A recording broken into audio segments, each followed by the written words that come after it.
decided to listen to the Reality Czars podcast. How brave of you. Nate and Paranoid American may think that they're merely discussing cryptozoology, interdimensional realities, and crude humor. But know this, listening to this podcast puts you on a certain list, the Clinton body count, if you will. The truths they reveal are not for the faint of heart, nor the blissfully ignorant. Listen if you dare, but remember, some doors, once opened, cannot be closed. And now, your hosts, those audacious explorers of forbidden knowledge, the Reality Czars, Nate and Paranoid American. And we're live. Welcome, everybody. This is the Reality Czars podcast, and we are hosts tonight, Nate and Thomas, the Paranoid Motherfucking American. What? We got Drew Missen from You're Missing the Point podcast, a friend of ours, a homie. What's up? G'day, gents. How are we? Good How to be you back, doing, man. I'm good. I'm we got good. some folks on here already.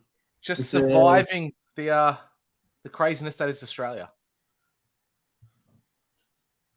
We got some folks in the comments. Good, man. Yeah, you guys are fucking. I don't know. You guys pretend you're a first world country, but like you guys are in open air prison, like more than we are. It's pretty fucking nuts. Oh, mate, you've got no idea. There's two major developments happening in our country at the moment. One is getting a lot of international and national attention, which is distracting away from the bigger issue, which no one seems to know about. Tell me about it. What's going on? All right. So at the moment, for the past 18 months, our nation's been going through the debate and the conversation around having a referendum. So altering our constitution to recognise First Nations Aboriginal Australians, to give them a representative body within Parliament to represent their views and their voice. On paper, incredibly gay. It does. On paper, it sounds very on paper and in general conversation, it sounds like a great thing. You know, the Indigenous communities have been hard done by, what have you. But you look at the lack of detail in it, and it actually puts a racial element to our constitution that puts one racial group above all others. And in doing so, the research I've found is this is all linked back to the UNDRIP principles of the United Nations, which essentially just becomes a giant land grab by the UN to seize land away from Australian people. Yeah, buddy. Eh. I mean, what are you guys going to do with all that land anyways? Isn't there just like a bunch of fucking open nothing? You guys live in a goddamn desert? We've got the largest deposits of lithium in the world.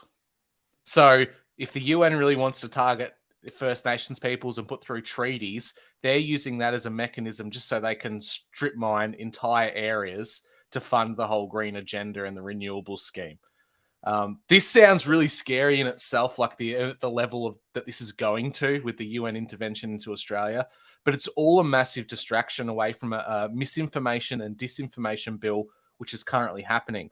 One of the ex-heads of Twitter, before Elon came in and cleaned house, she's taking over and presenting. Is that Indian broad? No. Patel or whatever? Oh, okay. No, it's a white woman. She's an Australian.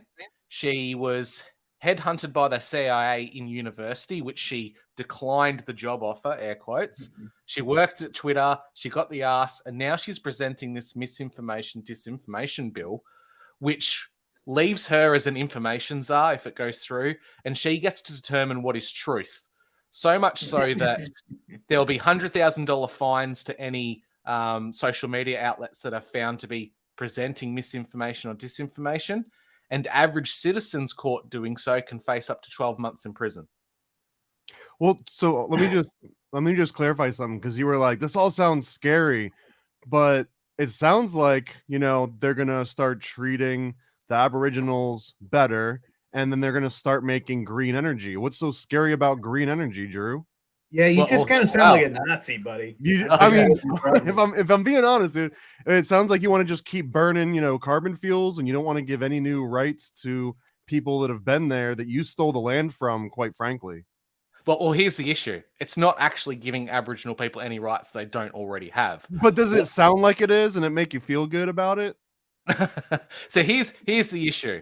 What happens is there's over 500 different nations, First Nations people in our country. How long have they been around? Do you know? 60,000 years. So why did it take them this long to get their shit together?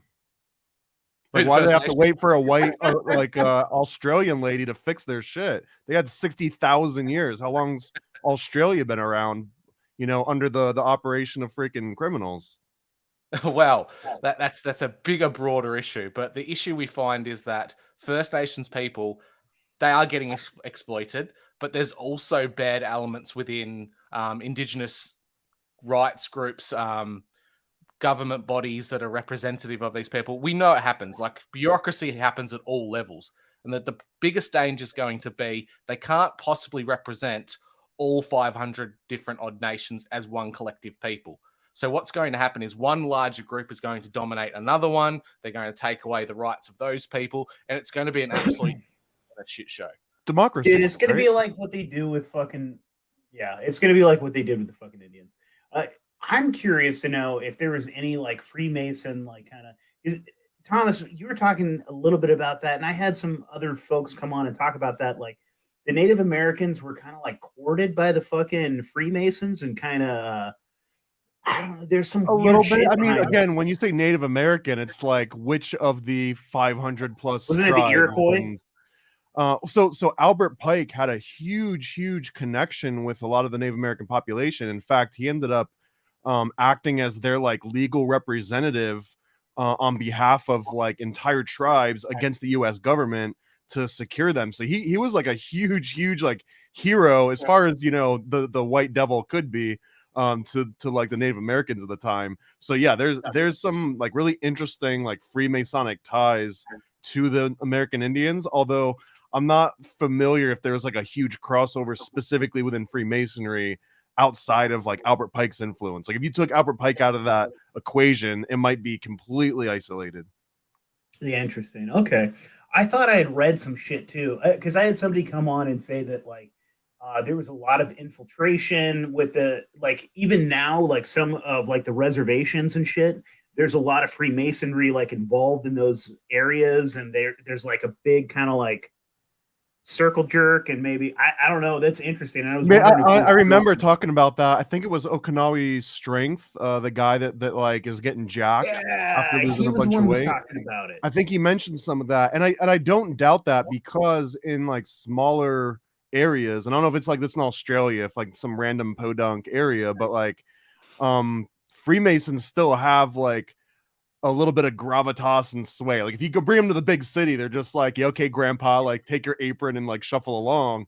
But if you go into like a podunk city or like one that's doesn't have the same sort of like hustle and bustle, there can be a lot more influence, because then it's like, you know, like, oh, was your great grandpa Freemason? And you can kind of play on some of those cards more so in I think. I mean, I might just be talking on my ass too. That's usual.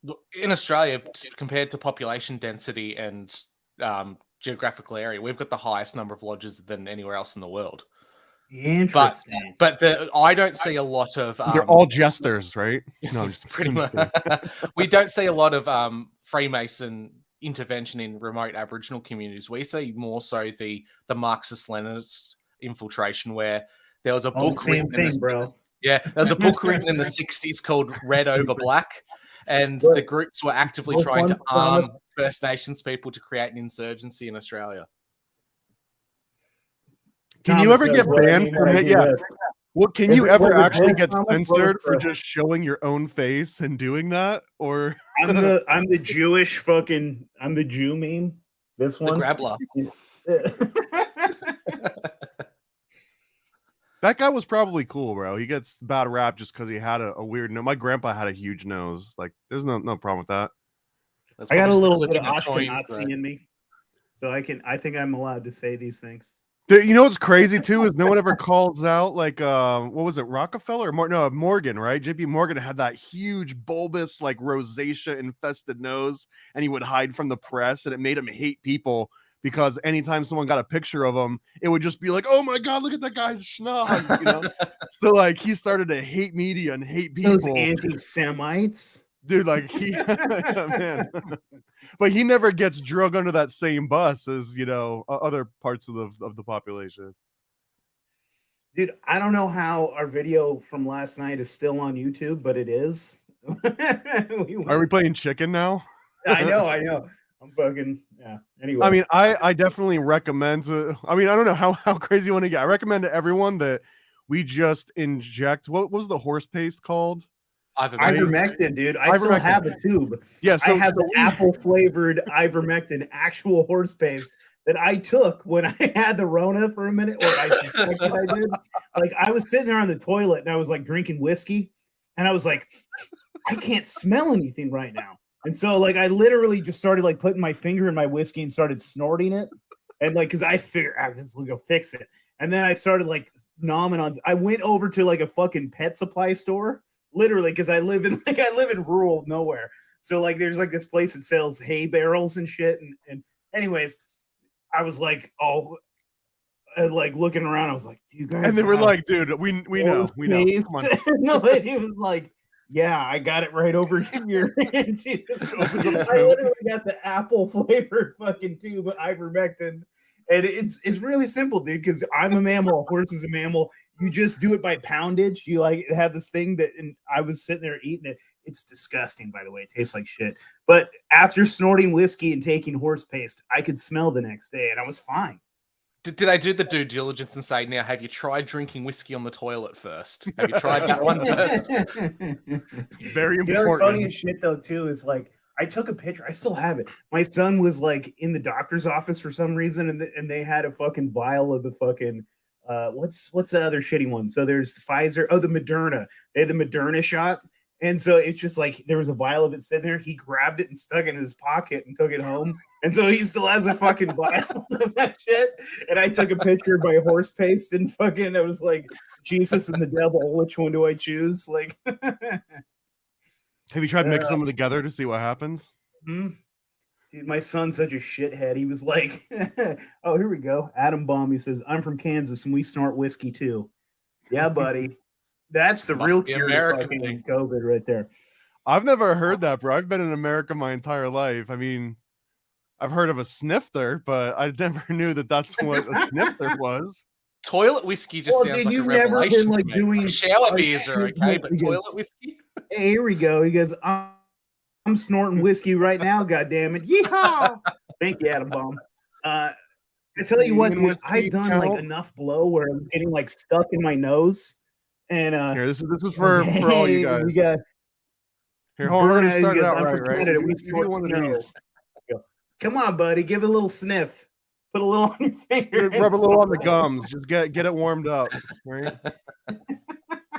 No, but I'm telling you for real, I've done it like enough. I was watching, dude, who was it? It was the Manny Pacquiao in what's the fucking black dude that's never lost? You know what I'm talking? When Manny Pacquiao finally fought Sammy Sosa? George Floyd, not that George Floyd. Floyd Mayweather. There you go. Well, I was watching that, and I was like at a buddy's house, and we were just doing shit tons of coke, and it was all getting like stuck in my nose, and so I was sitting there like snorting whiskey, trying to get it to fucking go down. It was like, What is the weirdest thing you've ever had stuck in your nose, Drew? Oh, God, I don't know. Maybe a gum nut. A gum nut?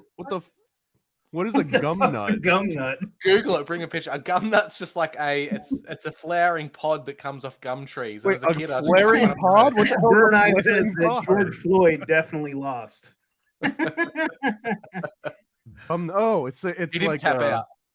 So what the hell were you doing with a gum nut in your nose? I don't know, I was just being a kid and I was playing around with gum nuts and I stuck one up my nose. Hey, Adam Mom says, I'm so done snorting snow. I always regret it the next day. Yeah, me too, buddy. I've sincerely quit. It just melts though. Like when you try to snort it, it melts. Was probably the George Floyd fight. Yeah, so George Floyd, Manny Pacquiao. That was like 6-7 years ago. You said George Floyd again. There we go. Whatever. I bet snorting snow is actually quite refreshing afterwards and hydrating. Yeah, I bet it is. All right, so this took a funny turn. Could be a new segment. What's the weirdest thing you've ever had in your nose? I'm glad it's just the nose, not any other orifice, because then it could become a bit real too quick for a lot of people. Well, we got your rider and what we're allowed to bring up and what we're not allowed, so we're respecting that, Drew. It's pretty fun, man. I think if YouTube keeps this one up, I'll be shocked. We got to try I harder mean, then. We're not pulled down during a live. Have we even tried? I think we can all agree though that snorting ivermectin, taking horse-paced ivermectin and ingesting it into the human body is preferred to Moderna vaccine, Johnson and Johnson vaccine. What else? What else can Dude, you I'd say take a whole overtly? fucking horse pace like suppository before I'd fucking. Man, I'm just imagining your son's got that little vial in his room and it's slowly growing into some kind of homunculi that's going to burst out a la It's still Alien and sitting attack there, the dude. family. Yeah, it's still sitting there. Like there was this one kid that he didn't like. He was like, I'm thinking about just like dumping it all in his drink. He just drops in the You might classroom. kill somebody. I'm gonna go shed a spike on this asshole. It would scare me though, because like there could be that rebellious how old's your kid? Because if he's in that He's rebellious 16 now. He was 15 then, I think. he could be like, screw you, dad, I'm gonna snort this Moderna. You know what I mean? Like, that's his way of lashing back out. Oh, he's a funny kid. He wouldn't do that at least. I'd rather him get a tattoo. I'd rather him like I'd almost rather him get in a car accident or fucking do fentanyl than fucking. You can undo all that, right? You can, I mean, depending on the car crash, you can undo a car crash. You can undo fentanyl. Okay, weirdest thing, probably a couple nights of balloons and blow, then Zans. Then I've realized the pointless of putting it in your nose. Oh man, those were crazy back in the day. Yeah, buddy. Is it pointless to snort Xanax? I don't know. I've never snorted Xanax. I took Xanax once. It was here before Google Pens. People used to snort Xans. What? Yeah, I mean, I definitely know people used to. I never did that, but I always wondered, like, did it actually work? Wouldn't it just be better to pop a few and drink some alcohol? Wouldn't that be the better version?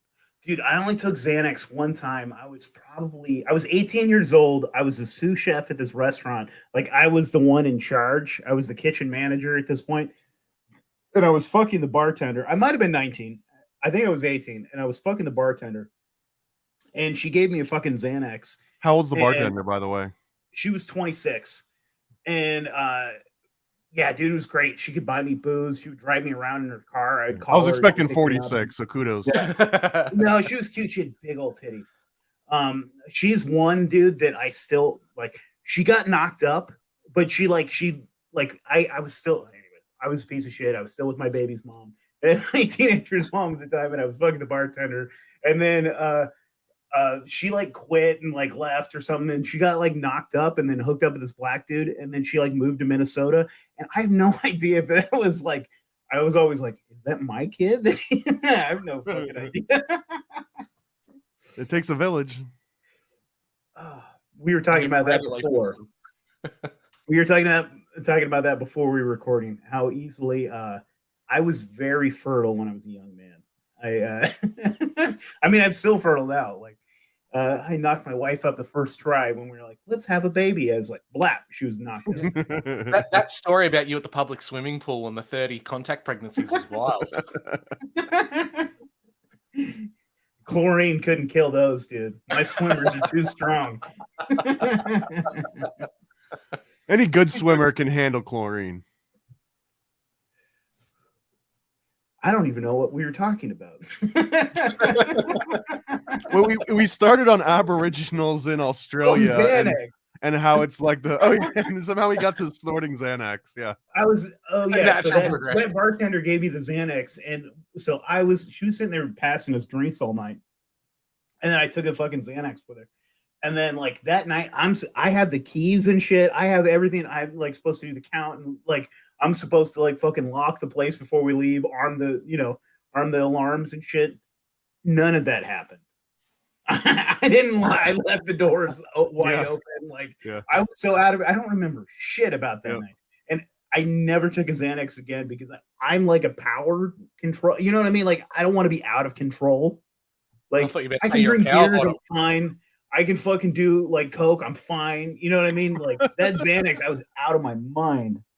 So I just want to stand up on behalf of the Rockefeller medicine, conglomerate monopoly right now. But you guys are complaining about Xanax when taken the wrong way. But like, unironically, and maybe to the disappointment of many listeners, but like dude, if I have to go on like an airplane or go to a convention and I'm like surrounded by people, I get mad anxiety just from being around a bunch of strangers and like loud noises. And one Xanax, it just makes me be like Superman. Like I can go and I can feel like normally I'd be freaked out right now, or I'd be like wanting to go and like run into a hole somewhere because there's so much activity. But if I've had a Xanax, I can like actually like, oh, like I can function right now, even though I know that if I hadn't taken it, that I wouldn't be functioning. It's such a weird feeling, but yeah, dude, if you take like 3 and then hammer some drinks on top, you black out. Have you tried snorting whiskey, Thomas? It does a very similar thing. Yeah, but then they don't let you on the plane, bro. If they see you snorting whiskey in the lobby, they don't let you on the plane. You just get on the plane, you get one of those tiny little whiskeys, and you go to the toilet and you have a mile-high whiskey up the nose. How much do I want to share on this episode? We're going to force legislation later. We need to get a Patreon, and then I need to start like putting some of my more wild stories. I have wilder stories that I've never said on this show. Put them behind a paywall. That's what I need to do. I'll never do a job again. It's called OnlyFans. Yeah, buddy. So what's the other great news in Australia? Because I do feel like Australia is a little bit of a testing ground. It's kind of like the Bikini Bottom of like the nuclear testing ground of what happens in the US and the UK. Oh, just that type of thing going on, man. I don't know if you saw our cousin across the ditch, Jacinda Ardern, who's now representative of a university. Horseface and the UN. She made an announcement to the delegation that free speech is a weapon of war, and the UN nations need to find a way to combat free speech so that misinformation and disinformation don't derail democratic. Is that a direct quote? Free speech is a weapon of war? Free speech is a weapon of war. She said that. All right. I mean, she's not wrong. Fuck her. Yeah. She's definitely playing her cards way too close to the chest. She's right though. Free speech is a weapon of war, but it's like the good weapon, right? It's like the Jesus sword. It's like the sword of Archangel Michael coming down and chopping off the heads of Leviathan or whatever you want to call it. This is the woman that, keep in mind, was Prime Minister of New Zealand and said that the New Zealand government is your one and only source of truth. And now she's at a global stage pushing that bullshit to everyone. Yeah, buddy. Yeah. So I can't wait to see you guys in the FEMA camps. Yeah. No, everybody got excited when she fucking stepped down. And I was like, that bitch she's not leaving. She failed up. She just went into a better position. And just, I'm a ignorant American. So what? She was like the prime minister of the sheep country. Yeah. And then now she's like something in the UN.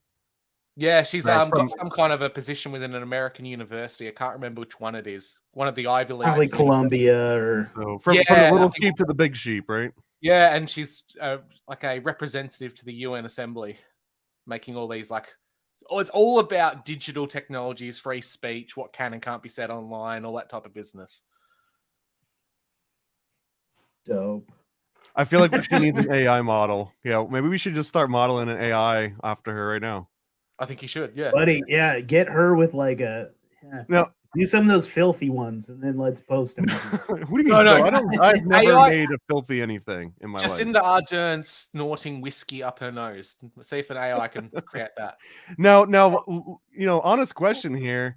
If we were to do that and then someone sent this video to her and she actually watched it, do I get arrested for flying into Australia, or do I just I'm never allowed in? They turn me back away at the border. What happens? Oh God, who knows, mate? It's she'd probably find a way to track you down stateside, if anything. And then what? What's she gonna do to me, bro? This is getting interesting. Well, who knows? That's the question. There's a lot that's up in the air. They want to bring in all this legislation around the world.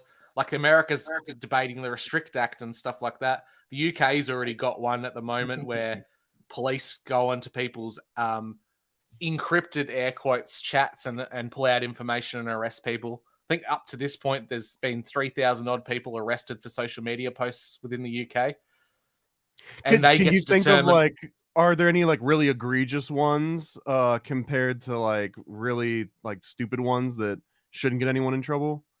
Well, Like I think the most go ahead. majority of them are stupid because people are making posts, but the government gets to determine what the intent was. So you could say something sarcastically, you can make a meme post, and they get to determine what your intention was behind it.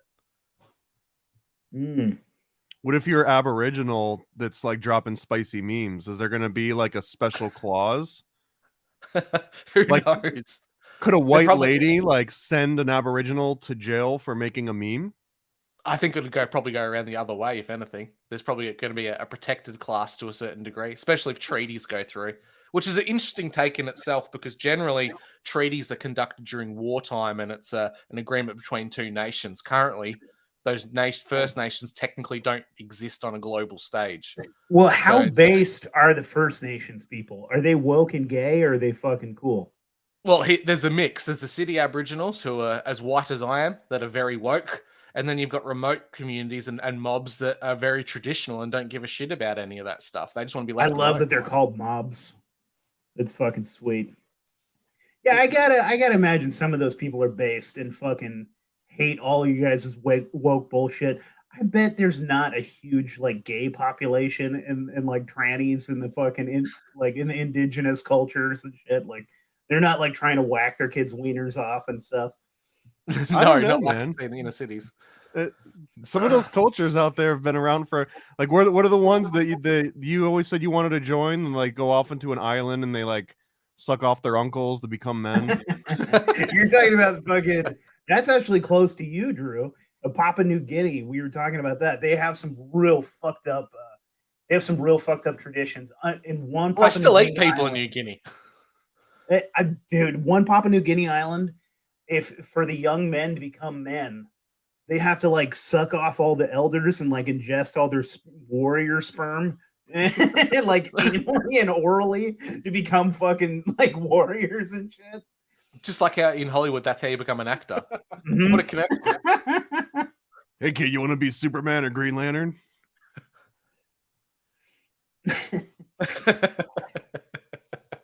Jesus.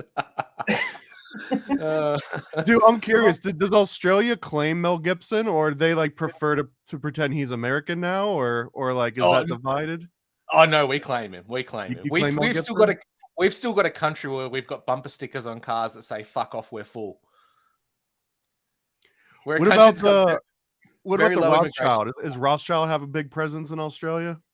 my state does. My state has the largest number of Jews within Australia, so there's a lot of intermingled families that aren't directly Rothschilds, but they're married into them that are at certain levels of government and big companies.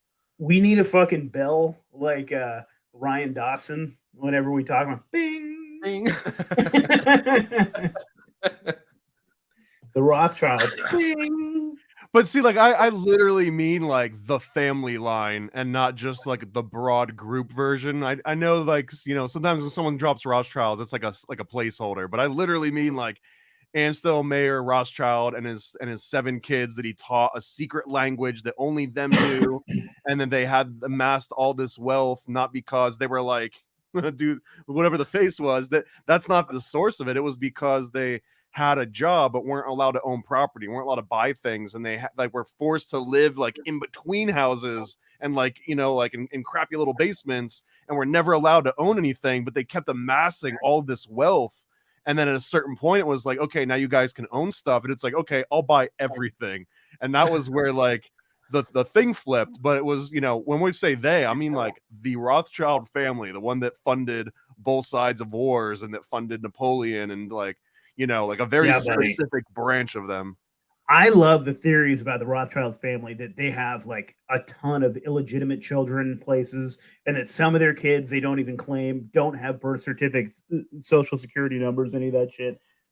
And then it's like Game of Thrones, right? They've got all these bastards everywhere. They leave bastards everywhere, and then they put them in positions of power. Then all of a sudden, you're like, where did this person just show up out of fucking nowhere? Like maybe Russell Brand, in between like him raping people, he's also a fucking Rothschild. And speaking of Russell Brand, there we go. Yeah, I mean, I think it was one of our friends like pieced it together. What's her name? Ugmo retard baby is a fucking Rothschild too. Wait, you're Greta asking me more Thunberg. specific. Ugmo? Greta Oh. Thunberg. She's a fucking Rothschild bastard too. Maybe. I don't know. That's giving her a little too much credit, dude. I think it was Andy Rouse, dude. I think Andy actually did the fucking like he was like and like he posted a thing about it. I'm pretty So sure he's like, he was aliens fucking aren't real, but Greta's a Rothschild. aliens aren't real. Those are fake and gay. But yeah, Greta is a fucking Rothschild. It's all Jews, buddy. That's what all conspiracies come down to. Aliens aren't real. Dinosaurs aren't real. It's all just Jews.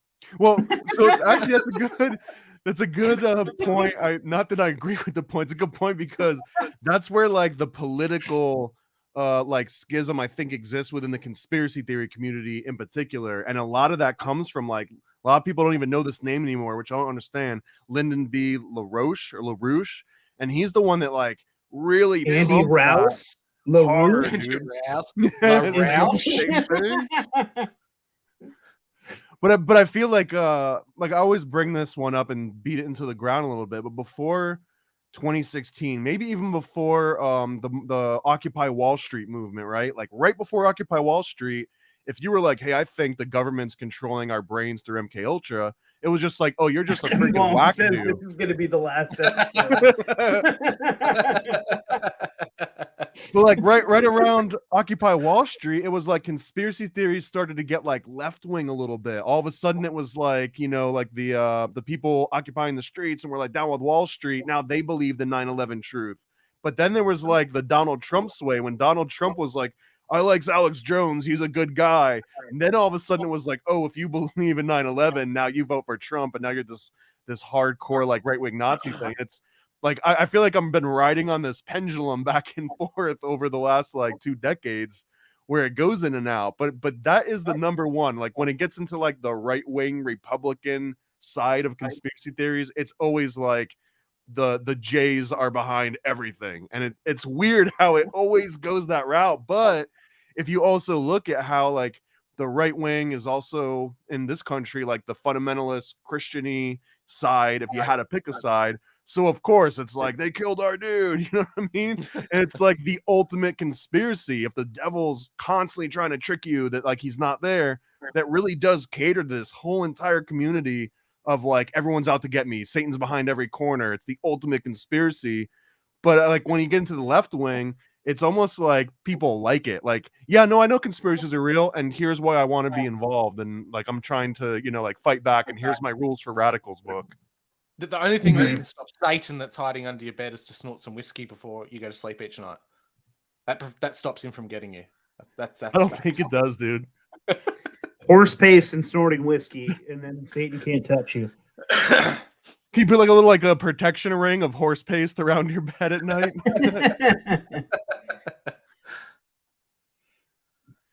So not all churches push Zionism, right? Like the Greek Orthodox that we've had a couple interviews with people, that's very anti Zionist Christianity, it seems like. No, it's evangelical Christians that are really hard Zionists. And then and evangelicals fall like a million different fucking flavors of Christians are considered evangelical. So like Baptists are hard Zionists. Like there's just a bunch of people that are hard fucking Zionists. The church that I grew up in was kind of bad and good. You see, here he goes. Western churches, my bad. Okay. It's because they toe the line that they think if they back Israel and a nation state of Israel, that they're going to rebuild the temple and Jesus is going to return. So they've got everything. Yeah, they've got everything in that basket.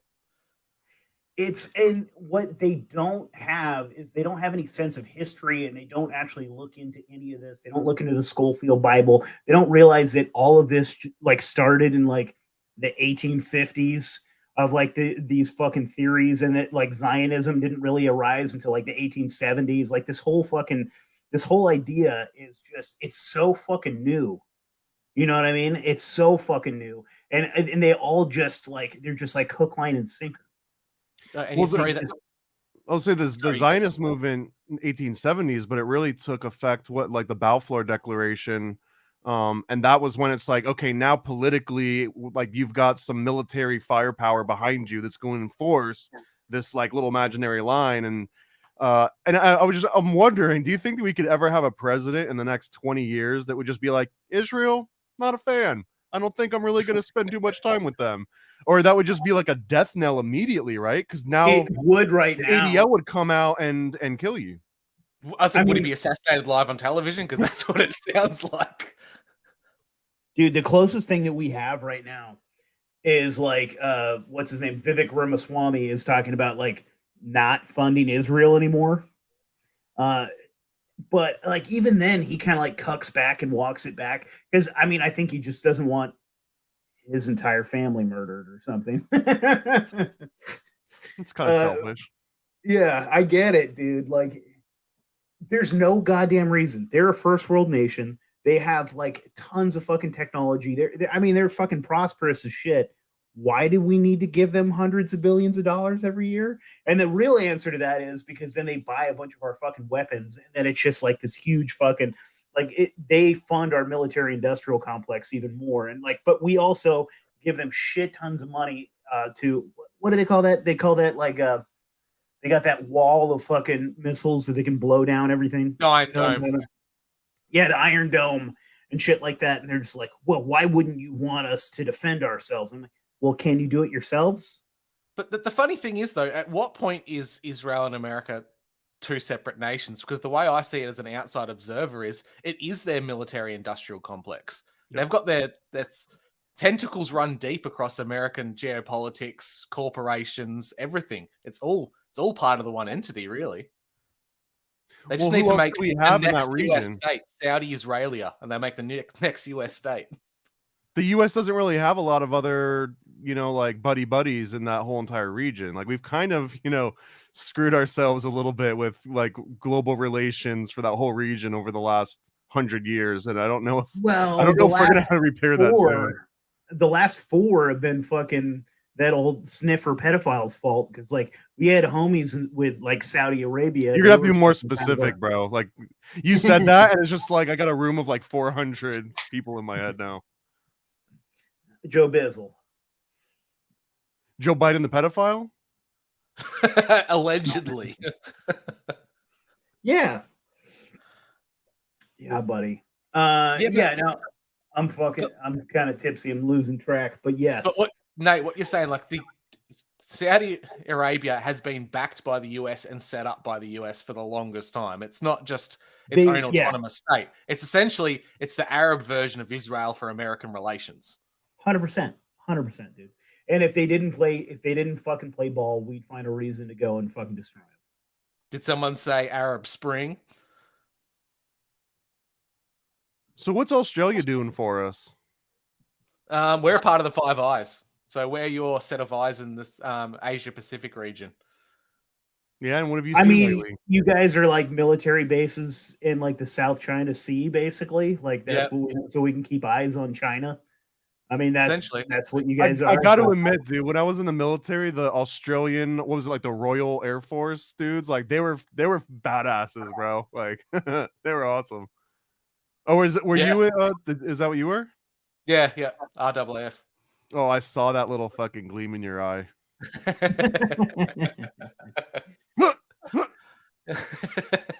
It's Australia's always kind of been, since the ANZ UK US like treaty, we've kind of moved away from the British as being the people that back us, with the Americans as our like last line of defense. So essentially we've become a vassal state of the US a long time ago. Well, we've got all your England's gonna do.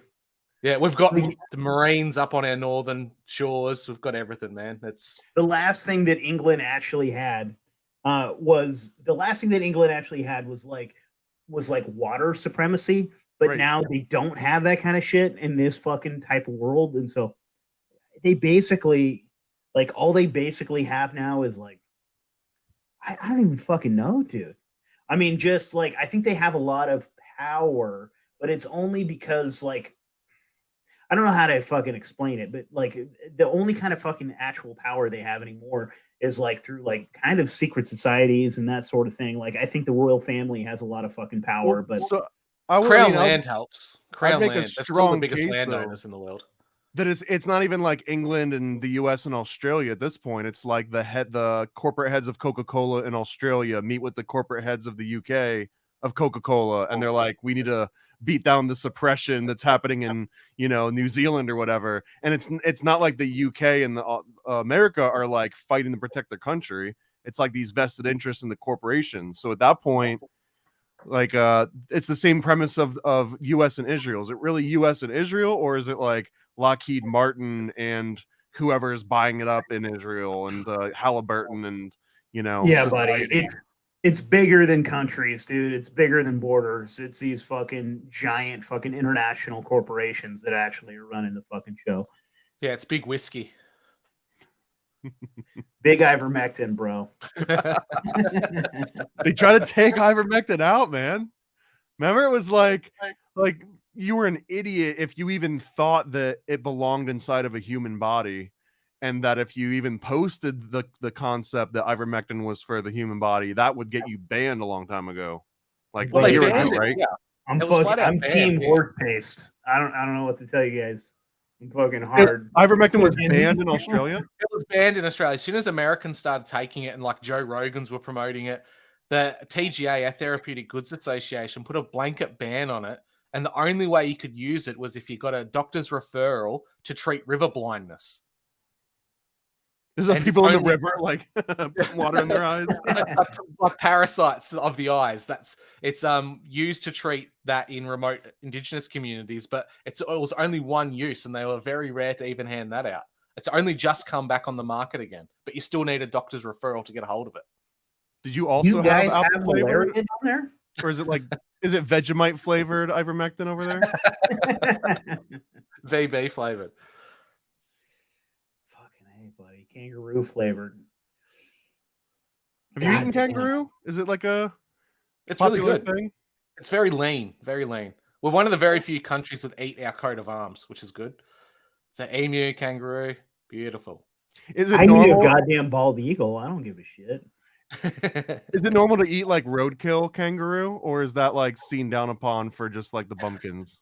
Here's the funny thing. It's not so much the bumpkins. When the Greeks and Italians came out to Australia, they were penny pinchers and they tried to save every dollar they could. So every time you drive past and you see a kangaroo that's been hit by a car, usually the tail has been cut off because you can make kangaroo tail soup out of it. But they'd leave the kangaroo alive and just They leave the cut tail kangaroo off? on the side of the road, but they just take the No. tail and leave that. Do they die from it, or is it because they just bleed out? Like, could you cauterize it and then you just got a bunch of kangaroos without tails? Well, they wouldn't be able to balance and jump without that tail. That's a problem. I mean, Daniel problem. Luna says, I don't know if eagle would taste good. I could make It an tastes eagle like taste freedom. good. Yeah, dude. It's He like freedom, yeah. He ate ivermectin through the mouth. So yeah, like you'll eat an eagle. That's not a problem. And Hey, it killed the only- parasites from the eagle anyway. Only apple Win-win. flavor. Okay. The apple flavor was actually kind of fire. Okay. The other flavors, not so much. Now, what if they had like a Szechuan flavor? They got, they got the flame in now too. The flaming They hot got- ivermectin.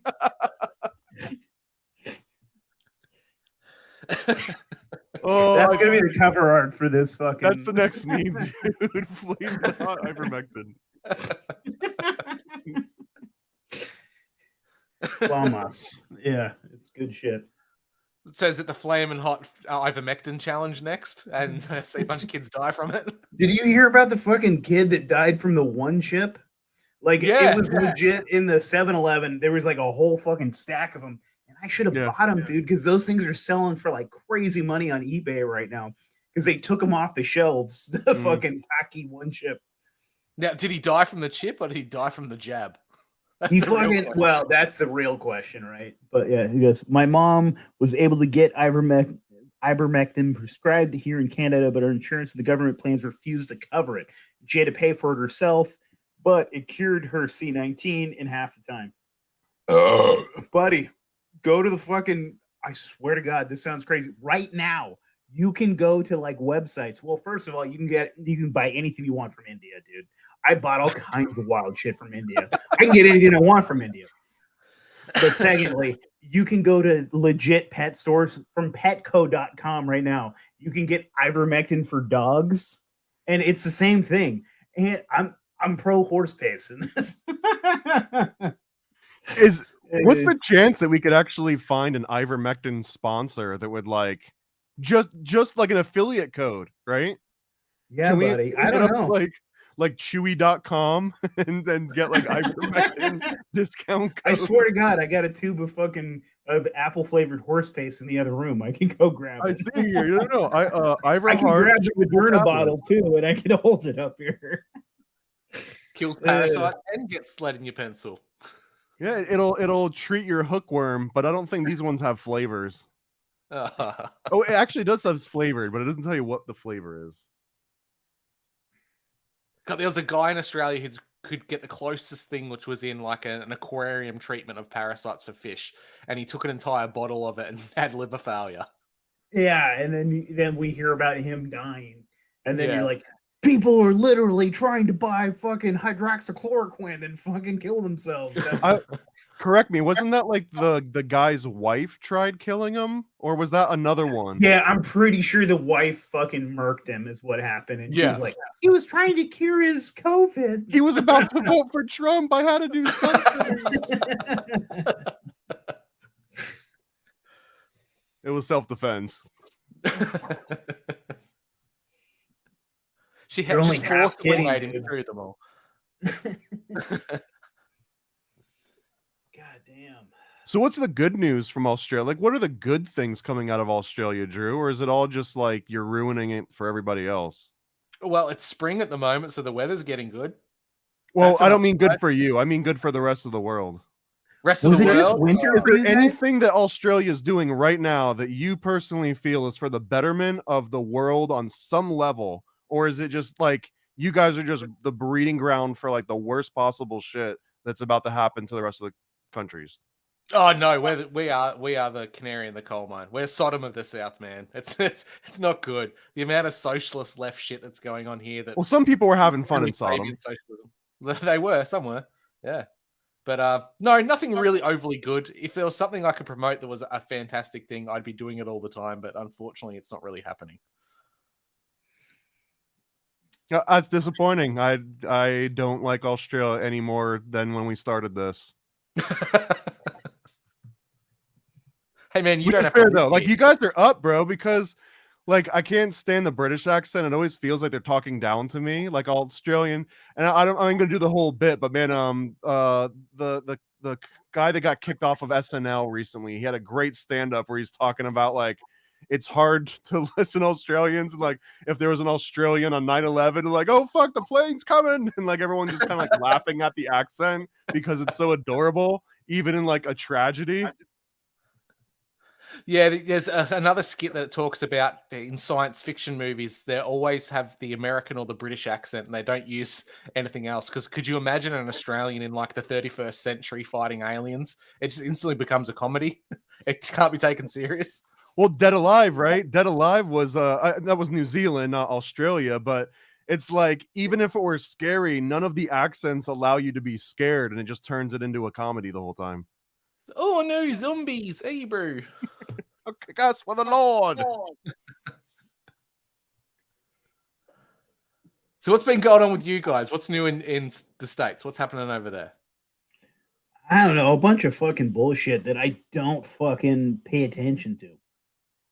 Like my buddies, like here in Oregon, I guess they're passing a bunch of unconstitutional bullshit, a bunch of gun laws and stuff. And my buddies are kind of like are all kind of right wingers and Trumpers, and they're all like freaking out. I'm like, it doesn't change anything that I do. I just don't care. I openly commit felonies. I don't care. Like, in fact, we are advocating for everyone to snort ivermectin and commit felonies. Snort whiskey, ivermectin, suppositories, and commit felonies. You know, is there like a beer and liquor? Does it have to be apple flavor if it's a suppository? Because I don't know where you get the taste from that. That's where you do the mini fresh, dude. You don't want to do the flamas, dude. You don't want that flaming hot in the fucking suppository. The apple ivermectin martini. Now, what's the go with this fighter jet that just disappeared and then was found again? I'm selling it online, dude. You saw the ad that I was selling. Yeah, earlier. and are you open to offers? Because I'm seriously considering it. Well, there's another thing that's happening in the U.S. right now. This not a lot of people care about it, but they're talking about Adam Bomb says, reclassifying- "You guys are going to turn me into an extremist." I mean, extremely just no one paying attention. Well, so we got weed laws, and they're gonna maybe reclassify weed from Schedule 1 to Schedule 3, which kind of means fuck all in some ways because it's still like the good quote I saw online. It was like a Schedule 3 marijuana is the same type of illegal as an open air fentanyl market is illegal. Like if the FBI or the federal agents want to come and bust you for it, they can. It's really just a matter of priority. Like if they really care about the PR and everything else. But you even see now the cops in California are going and like busting up like these little like weed kind of pop-ups and just taking all the money and taking all the drugs. And it was like no one was touching them for years and years and years. And then they can just kind of like swoop in and like up their stash and up their money. And it's such a convenient way. Like I assume that this is police in every country because America didn't invent the police, but the way that they can have discretion of like, I just pulled you over, and if you're nice to me and you smile and you give me respect, you can go. Even if I find stuff on you, you can go. I might even let you keep it, or I might destroy it. Or if you're just the slightest bit of like an inconvenience to me or like snarl at me, like that headlight is out and your, ticket is expired. Now you're going to jail. And like that amount of discretion, it breeds for so much, sort of like corruption, because then it's like you can let that guy go that had a pound of whatever on him and then like bust someone that had like a roach or something just because you want to be a dick about it. I talk myself out of tickets all the time. Anytime I'm fucking pulled over, I'm just like, "Hi, officer," and just like I sit there and just sit there and have a conversation. They're fine. They're like, "All right, don't do that again," and they just let me go every time. Is that the weird situation, though? You have to be nice and respectful because you potentially can piss someone off who has the legal authority to fist you up the ass. They can legally fist you up the ass. Yeah. That's the line you're dancing around. They make you fist yourself now. That's more humane. Now swirl around, show us what you're hiding up there. Dude, I mean, it's kind of fucked, but it's like, it's kind of true that like cops have a shit ton of fucking power. Like I remember a couple years ago, like some lady got pulled over and like he was like, "I smell weed," or "I smell drugs," or something. And then she was like, "Well, I didn't do that, sir." And then he was like, anyways, he like took her to he took her to the hospital because like he checked her and he couldn't find anything right. And then he literally for hours, because at this point it was going to make him look bad if he didn't find something. So he sat there and made a fucking nurse like finger her pussy and asshole looking for fucking drugs for like hours. The nurse, and she like accused them of like full on like, because I mean at that point it's rape.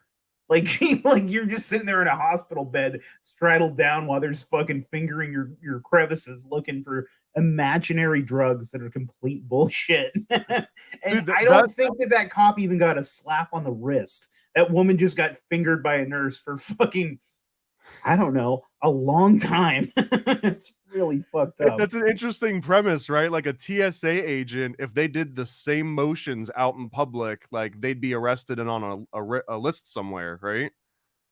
They don't even give you the common courtesy of your reach around either. It's just so rude. Yeah, I know, dude. It's fucking, yeah, it's fucked up. Well, actually, just talking on what powers police have, it's recently come out that there's this old bygone law within Victoria that dates back to the King and the Crown that Victorian police have the legal authority to shoot and kill protesters or rioters in our state. Which kind of explains why they shot a lot of us during COVID. I think they just want to work their way up to live rounds and then they'd be happy. They're going to fucking use that as a defense. Just like watch. You're going to be like, it is on the books. Yeah, hey, I know I shot that fucking old woman. I know I shot that old woman in the face. Are you allowed to own your own guns in Australia, or do you have to like check them into like an armory and like check them out? Or there's whispering that they want to do that. It's just a heavily regulated approach. Like you have to have a certain type of safe to hold them in. You can only have certain types of firearms. There's waiting periods to get your firearms. There's only so many you can have. You can have up to 7. Certain calibers. Wait, what? How many are you allowed to have? 7. That's adorable. That's fucking adorable. Hey, it dude. just means I have to be really selective of what I can have. You can have one for each day of the week. That is. One's called Monday, one's called Tuesday. That's cute. It is cute though. Yeah, buddy. That was the one thing that like my buddies were freaking out about is like, I guess Oregon just passed some ghost gun law. So it's like, it's any fucking unserialized guns that you have are now like illegal. And then none of them are grandfathered in. Well, because I mean, if they had a grandfathered in clause, you could just be like, I've had this for 5 years. There's a big ghost gun industry where you can just go into like shops and buy all the parts and make your own, right? Plus the 3D printing. You buy like an 80% or 90% or whatever it is. Well, so dude, even that though is a little bit murky because a lot of the I think like one of the big companies was called P80, I think, stood for Polymer 80, and that's where like you would, oh, it's my husband's, birthday is coming up. It would be like that's what you get your American, boyfriend / husband is a P80 kit. But then they were like, I want to say the ATF, like they did a raid on one of the P80 factories and we're like, who'd you sell it all to? And then we're actually looking into the people that had tried to purchase them. So it's like all they have to do is want to go after you and they're already on your ass. There's really no separation from that. So if you do want your own P80, just go on to like Maker site and download the 3D models and print it yourself. Don't order a P80 kit from a website. Yeah, buddy. No, I mean, we had our buddy Sal the Agorist. You remember that? Sal was sitting there talking to us and Sal was printing a gun like while he was sitting there talking to us and showing us how to do it. Like, it's pretty fucking fantastic. I don't think I would ever fire a P80 because I've got a lot of friends that have them and you look at it and it looks about like your friend that did like a weekend project. Like that friend that's like, I'm gonna craft brew some beer and he like gives you some and you're like, oh shit, it's like vinegar. So the place that I met Scott at, actually, we were talking about Squatch Fest. That was like a Freedom Cell, like agrist fucking festival that like I met actually a lot of really cool people there. There was a dude that came and he was bringing his 3D printed guns. Some of those things are fucking dope, dude. Some of them are so fucking nice. Like they are legit as fuck. Yeah, I think it just depends on like what polymers you're using, the actual 3D printer, the program, how detailed it is. Because you see it within like the cosplay community, right? They can make on-screen props that are better than what you see in the movies, like detail-wise. And just ask about Alex Baldwin. Yeah, exactly. It looks so real. That's the wild shit, man. He smoked that bitch. And like I love the theories behind it that like she was like making a fucking anti-pedophile in Hollywood movie. And then they smoked her ass like right. Her and Tim, what's his name? Ballard, right? They were like gonna team up. Tim Ballard was just hoping so he could pound some kids too. It turns out he was a diddler too, or what? Like, what's going on with it? I like how it keeps like spreading, and it's like, oh yeah, then they found like 500 kids in his basement. I know because I heard it on a few forum, dude. It's so true. It's some wild shit, dude. How about some of our comments earlier were about Lauren Boebert. How about that, man? I love that. So what, she was at like a stage show or something and she was getting felt up by her date? Is that what I think she was watching Beetlejuice and she was sitting there vaping and jerking a dude off and somebody like took pictures of her and the trifecta all the way down to the musical Beetlejuice. Like that's literally my dream. Like I have that dream at night that has those 3 things in it. Dude, I just think Lauren Boebert is fucking fun time. She sounds fucking cool as shit. I'd love to get fucking jerked off in a movie theater, like by a congressperson while I'm sitting there watching musical theater. Like, dude, it's like 5D chess, right? Because the original one's like you want to vote for the president you'd have a beer with, but now we're getting to like you want to vote for the president that would jerk you off in a movie theater while you're watching Beetlejuice the musical. Yet the problem is you'll get the president that's going to sniff you. Come in. You're not getting the ones you want, unfortunately. She's pretty hot. I've got to put it out there. There's not many like politicians worldwide you could say I'd like to bone, but she's up there. I thought the New Zealand one used to be on like some like, you know, top charts, and then something happened, right? Like she turned into Skeletor. Yeah, too much adrenochrome for sure. Too much or not enough? Just all there, that's it. Maybe it was contaminated with apple flavored ivermectin. Oh God, that is my absolute favorite conspiracy theory from the whole pandemic. Let's just get this banned off of YouTube if we can. But that COVID-19 was created to pollute the elite's adrenochrome supply, and that it was like a white hat operation to like wipe out their supplies. But which is a weird premise, because it's like, well, then what would the elite have to do to get more adrenochrome? They'd have to kill a bunch more kids in order to get it, right? So like you're kind of unintentionally causing more of that. But I love the fact that there's like these secret societies that are like, we're gonna poison your you know, children's blood, and they're like, no, we need to keep it pure. And it's like these factions are fighting over it. Well, buddy, I was hearing like, so back in the day, if you guys like, I don't know if you even had that in Australia, but we had this rag, this amazing rag called the Weekly World News, and it was the best, dude. I loved it, dude. It was like Bat Boy. Yeah, Bat Boy. Yeah. Okay. Oh, I know of it from X-Files. But they were saying that like AIDS was actually taking out all the vampires, and that it had been intentionally made to fucking, and it was like wiping out vampires. And then someone was saying that that's what like the COVID was, and then the fucking vax was actually there to fucking take out vampires. And dude, it was fucking fantastic. The people that are dying from the shot, like their fucking blood is they're all vampires. They're all vampires. Sorry, grandma was a vampire. The one that gets me is they talk about how the white hats have been like arresting people and putting them in military tribunals and killing them, and then replacing them with a body double, which is supposed to do good things, but they end up doubling down and doing worse shit. So the white hats aren't achieving anything if they're going by that metric.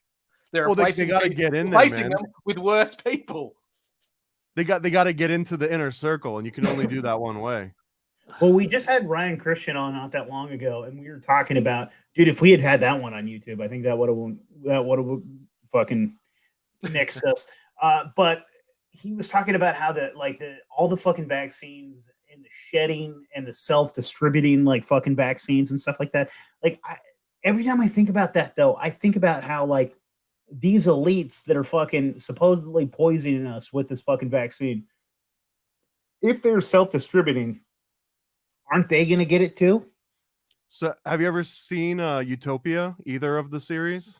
So the premise of Utopia, spoiler alert, is that the elite release this like virus or whatever out into the world, and it sterilizes you. So basically, the default configuration of every person on the planet is that you're sterile unless you get the antidote for the thing. And of course, the elite all have the antidote. So de facto, it just sterilizes all poor people. And then it's like you have to opt in. So if you want to have kids, now you got to like go to the doctor and get like tested and pass tests, and then you're allowed to have kids. Yeah, so buddy. Kind of a way to like establish that. Well, dude, I have a psycho friend, and this psycho friend, he's going to come on the show here pretty soon.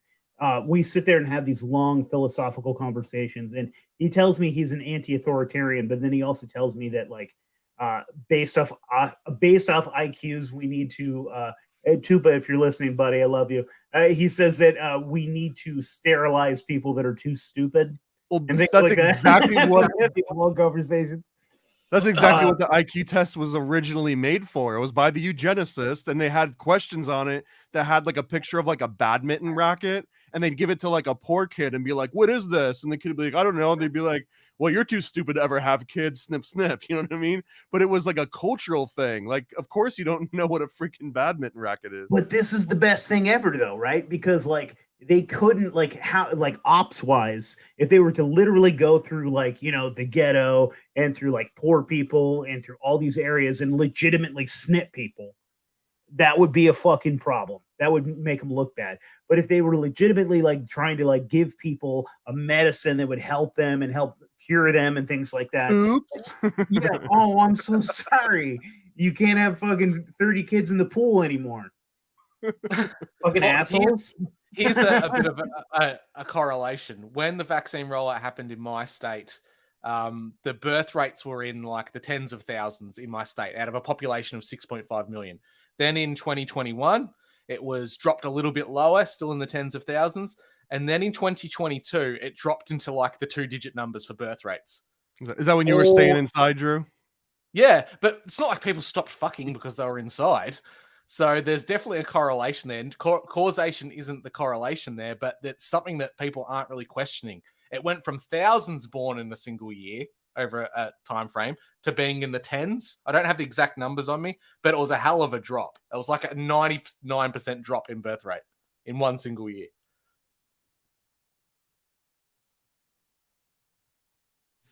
Uh-huh. No, I disagree, man. I don't agree. I think that's a bunch of shit. Oh, I muted myself. So he says, my neighbor's really unintelligent, but he knew not to take it. What I was going to say is like, that's the whole fucking point where the self-distributing shit is like, they're just going to give it to fucking everybody.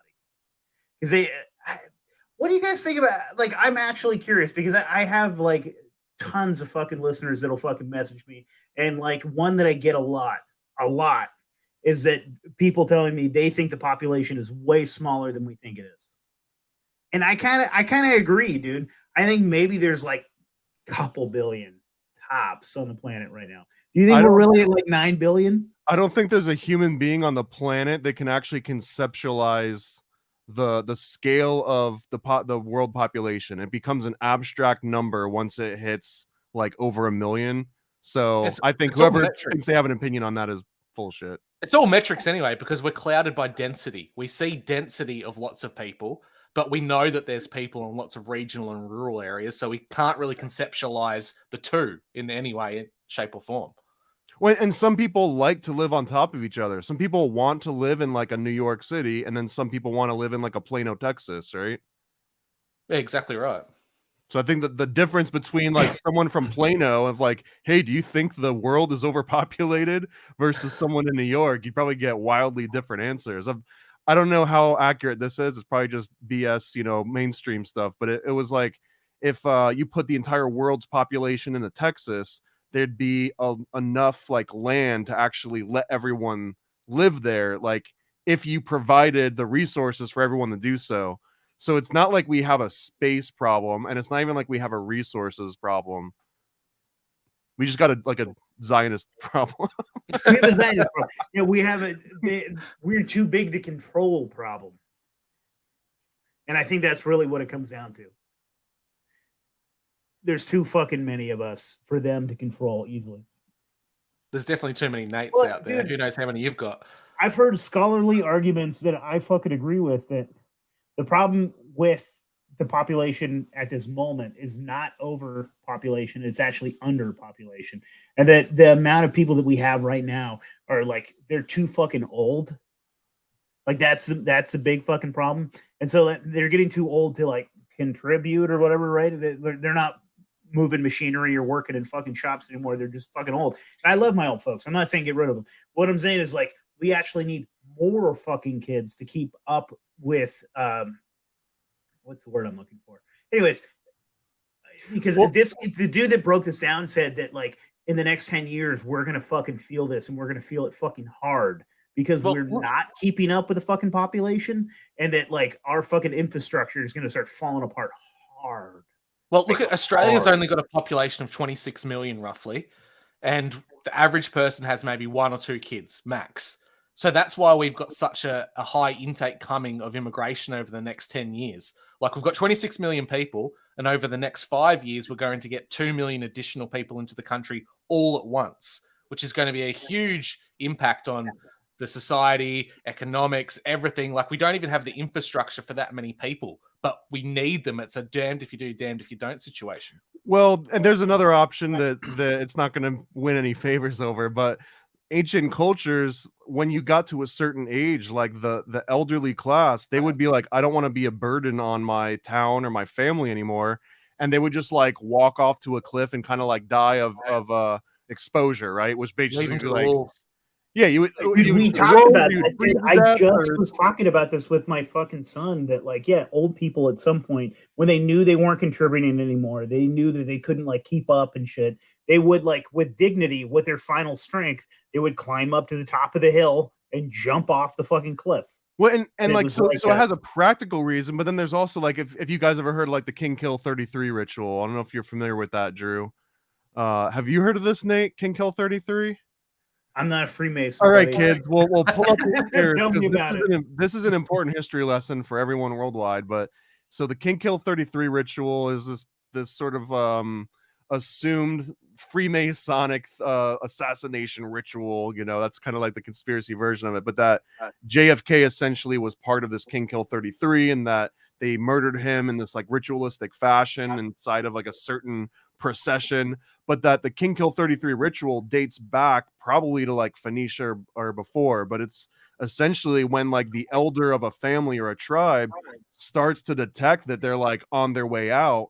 You don't want to like die when you're a feeble old man and you're like penniless, because what you want to do is you want to pass on your like your vigor and your strength and your energy to the next generation, your family or your village. So they like do it as like a respectful thing. Like, I don't want to pass on my weak part. I want you to see me at my peak on my way out. Yeah. So the King Kill 33 ritual, in terms of like the JFK assassination, was like JFK has got the attention of the country. He's invigorated the youth. He's invigorated the left and the right. Like he's like this new young face.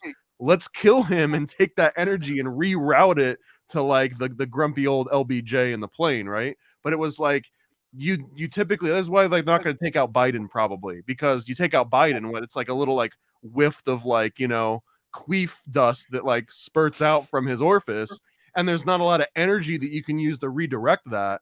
But if you take someone out at their top, so again, I feel like it's not just a practical solution, but there's like some very deep occult symbolic like transfer of energy. Even if you don't believe in the woo-woo, like this goes back way before our generations, right? Like even if you went back 10 generations, I think there's something like baked into our like DNA memory that's like, hey, you know, when grandpa starts to like cough a little too hard, fucking drive him off to Montauk, bro.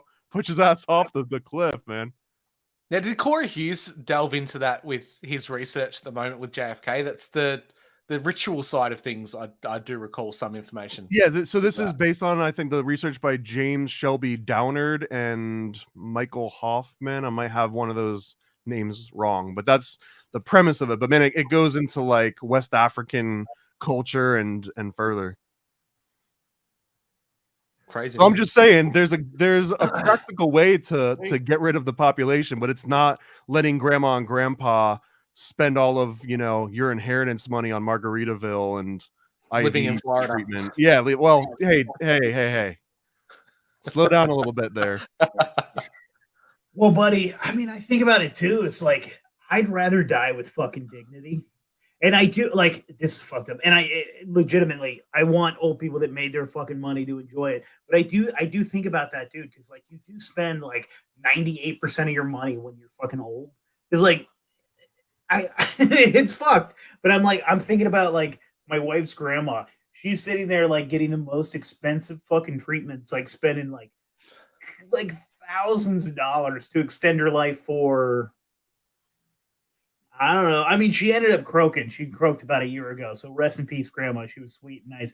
But it's like, god damn, when you're spending fucking 10 grand to like hold on to another month. Then another 10 grand to hold on to another month. It's like, what are you fucking getting out of this month? Start showing up at hospice like, with the King Kill 33 book. Dude, like she's sitting there like sneaking bacon because they like fucking told her she has to like stop eating sodium.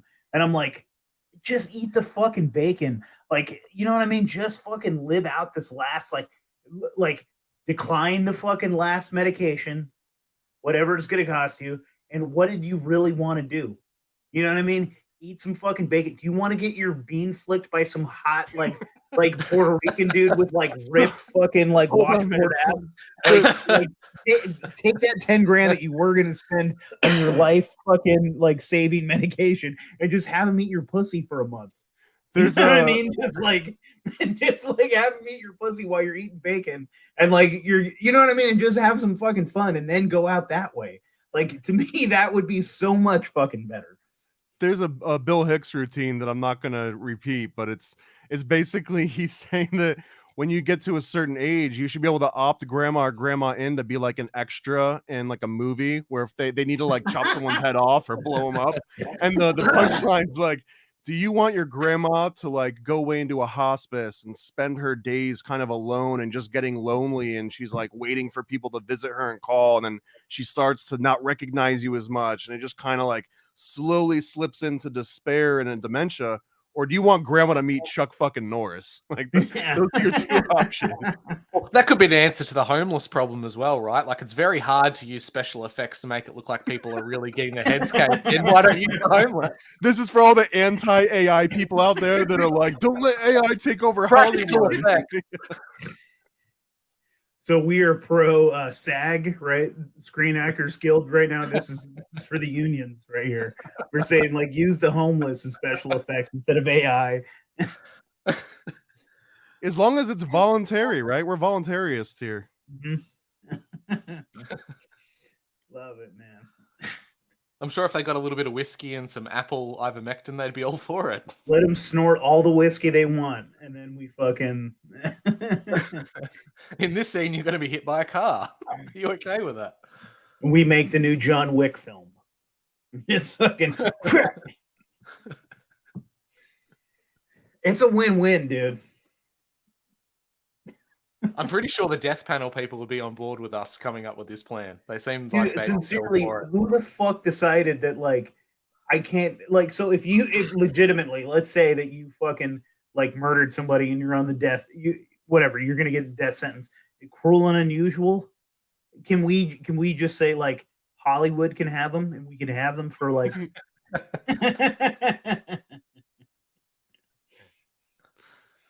I'm saying like fuck stunt doubles, use pedophiles, and just let them like take that fucking car off the cliff. Yeah, the funny thought, it would look like those really bad stunt double cut scenes from the 80s where it's like a Caucasian guy driving a car and then it's this big muscle bound black guy, except there'd be a tiny little pedophile. It'd be so noticeable.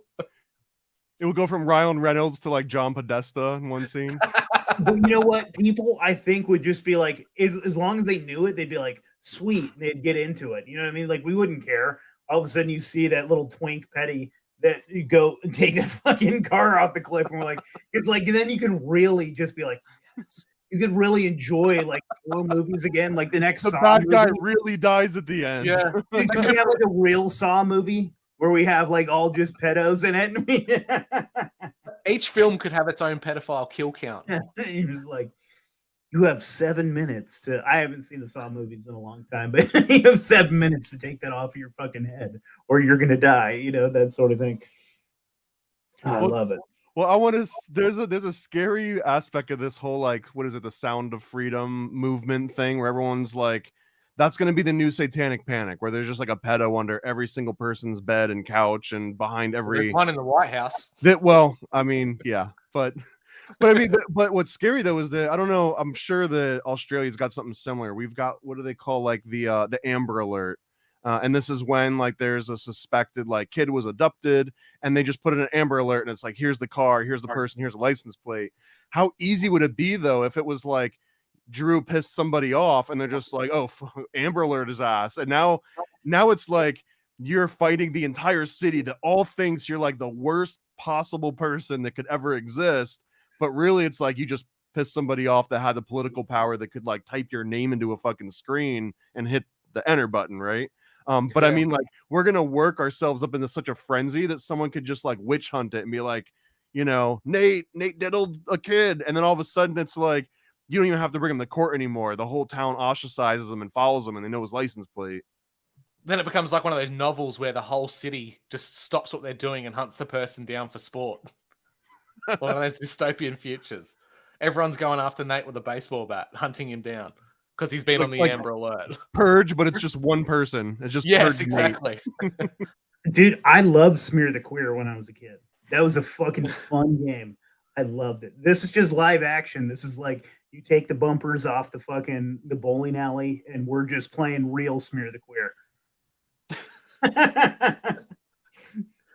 You're going to have to explain that for me because I'm not familiar with that. It sounds funny, but please outline it. It was a fucking game, and I don't even know really the rules to it. It was just like there was football, and like somebody would have it, and whoever had it was the queer, and everybody. But you're also kind of winning, so you're like, I'm the guy right now, and I'm the fucking football. And we had a big open field, and like you're running, you're trying to juke, trying to get away, and everybody's after you.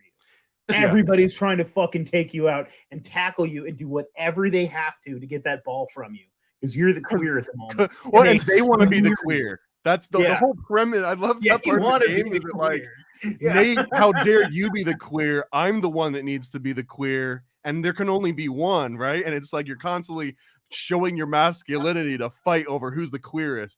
It's a fun dynamic. Chasing some guy's ass only to tackle him to the ground. Yeah, it's like King of the Hill, but with a football. Give me those balls, man. Give me that ball. I'm the queer. Dude, it was a fucking great game. You'd lose teeth. You'd fucking break your collarbone. Like, I had friends get really hurt with that fucking game. It's basically all the most violent parts of football and none of the scoring parts. Like, just running around and getting tackled, and that's it. The only rule is run. What's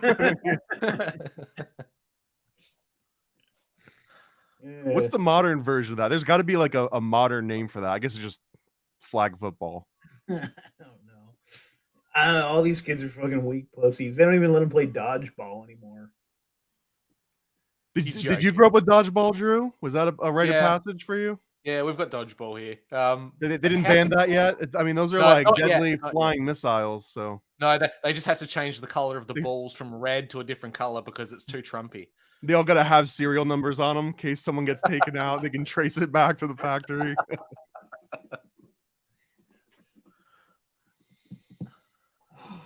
Fucking A, guys.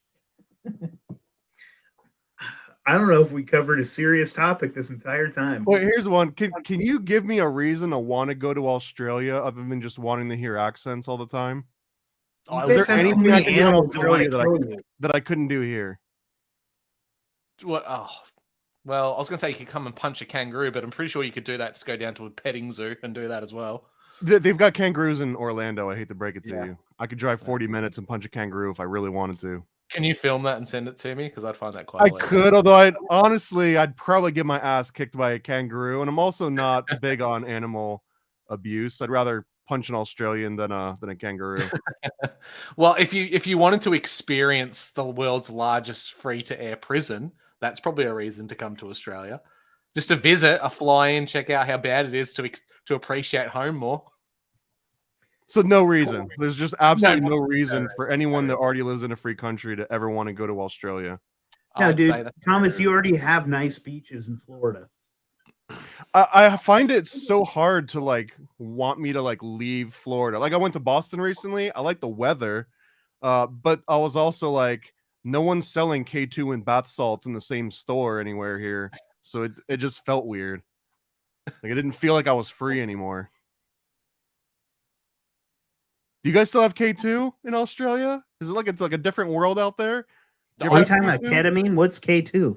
K2 is the synthetic weed. I mean, there was many different brands, but the big one was K2, named after the mountain, I guess, because you got as high as a mountain by smoking Chinese chemicals. There's synthetic stuff around, but marijuana is illegal in our country as is anyway, so that stuff's heavily frowned upon. Well, marijuana is legal or illegal? Illegal. So I'm just saying that. So there's no reason for you to come. There's no reason. You're definitely not selling it. You're not the ambassador of Australia. I'm not. We need more freedoms. I'd like a coloured revolution in Australia would go down really well right now because we could use a little bit of freedom. So are you just sticking around to fix it? A decade ago, but Germany for a while was like a mecca for people that wanted to do I don't know what the word is for it, but they had erotic zoos that were legal in Germany, And so, like, if you wanted to pay enough money, you could like fuck a giraffe, and like in Germany and things like that. Okay, hold on. Germany. Before you start throwing judgment around, like you can go to Africa, right, and shoot like an elephant on a preserve. Yeah, but and if you that fuck it raises first, money it's frowned for the upon. preserve, right? Yeah, So you can shoot them. What's worse, that you kill a baby elephant or that you fuck a baby giraffe? Is that a serious question? I mean, yeah, that's legit. Which one is worse? Like, would you rather like remove the life of a sentient animal that's not hurting you, a baby elephant? Is that worse than just fucking a giraffe? I'd say no. That's You're gonna killing need some So you serious think stilts, killing buddy. an animal is better than just giving one the old poke for 20 minutes? Yeah, I don't I'd think say- a giraffe is even gonna feel it. They're not even gonna know what's going Yeah, on. dude. What are they gonna be like have to go to counseling over it? This is quickly turning into that episode of South Park where there's the people that are married to animals and shit, and there's that You half missed that one. ostrich guy. Ugh. Now, would it matter if it's like a baby giraffe or a full-grown giraffe? Does that affect the outcome here? You don't want to be a giraffe pedo. This is messed up. What's the cutoff? If it's like a dog, do you divide by 7? Giraffe. God, that's a That mental neck image I'll work, never bro. get rid Let me of. see what that neck do. It's a legit question, bro, because people do that in this country too. It's not legal, like in is it legal in Germany, or is it just like a It thing was. that they do? I think I don't remember what happened. There was a controversy. Like maybe a fucking yeah. Here we go. This is what Thomas is good for. He'll look it up. Weimar, yes, Germany, there like were- all the filth and debauchery happened there. There were actual. They would call them erotic zoos. Oh They my had in God. fucking Germany. And so Well, you could like pay money, and you're like, what if you always wanted to fuck? Like, what if you like maybe a couple people died, Thomas? You have a fucking look on your face. Well, Did you well find because something? dude, I never get to bring this up without it feeling like I just like shoehorned it in out of fucking nowhere. But there is a documentary from 2007 called Zoo, and there's also on the same premise, there's a movie that came out in 2019 called The Death of Dick Long, and it's about this group of like 3 or 4 guys, like manly men guys that had like wives and families and everything, and once a year they'd all get together and they'd break into this barn and they would seduce a horse, and it was like an annual thing. Like, it's like, hey guys, let's go right, White River rafting, but it was like, let's go bang this horse. And they had This a was whole like ritual. cow tipping for homos or what? Dude, Like- well, so you say homos, but they were I mean, men with Oh, it was families. a lady horse. Sorry, it was a So, was it a no, lady it was a horse or- male horse. It was a male horse, but they were not gay. I don't know. There's like, so No, they were anyways, definitely not gay. dude, There's nothing gay about this. you can look this up. This is the most wild. I'd really story. prefer not to.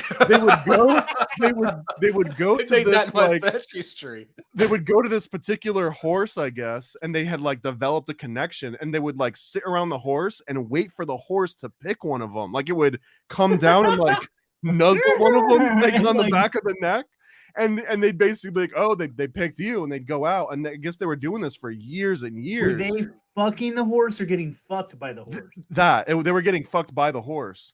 And what happened is that after years of doing this, right? Like, hey, I'm going out with the guys again. Vegas weekend, honey. But one year, the guy got rammed so hard by the horse, it actually perforated his colon. Like, it poked all the way Are through we him. talking about Mr. Hand or this is a different thing? No, this is the movie Zoo and the Death of Dick Long. It's based on a real story of these guys, and one of them died, and they found the dead body and they traced it back to these dudes. It was like one of those weird things, like a guy's in a room and there's like a window that's 10 feet up and it's open and there's like a puddle of water under him. What happened? It was kind of like that, but it was like there's a dude and there's a horse with like blood on its dick and the guy's dead with a perforated colon. Big There's a gaping mystery fucking here. What wound. happened? And Full of horse Australia looks tongue. like a lot better place in comparison to America right now. Well, it doesn't sound like you've got the freedom to do Drew, this kind you of thing. know for a fact there's a bunch of hillbillies right now getting fucked by a kangaroo.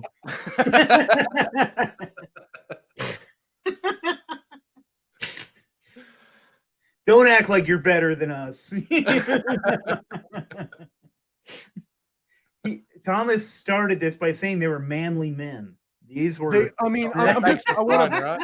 I want to point out it wasn't like, you know, the clique from Key West decided to like drive out to Idaho and bang a horse. It was like dudes that like, you know, they were going to go out and do manly stuff in the woods, but the manly stuff was to get banged by a horse. Daniel says they think they raped and killed their friend, and that was their excuse. I don't know. I think for the metrics of The society, horse that's did probably a it. better out. It's a very elaborate plot. Like, we're all going to craft this story for years where we bang a horse and then we're going to kill Jimmy and then blame the horse fucking on Jimmy's death. I don't know, dude. Like, just be like, yeah, we killed him. He was a dick. Or you're going to be like, yeah, we were going out and banging this horse. Well, maybe this was kind of a love triangle. Maybe that horse kept picking him. You know what I mean? And then There's a jealousy developing. This is the third year in a row. I've been pumping this fucker full of apple ivermectin and he's still not giving me any ass. I'm He's, actually like, surprised this secretly wasn't a putting, Netflix like- special at this point in the world. His It's pockets so are full of fruit leather, and he's been fucking. He's like a dogs and peanut butter.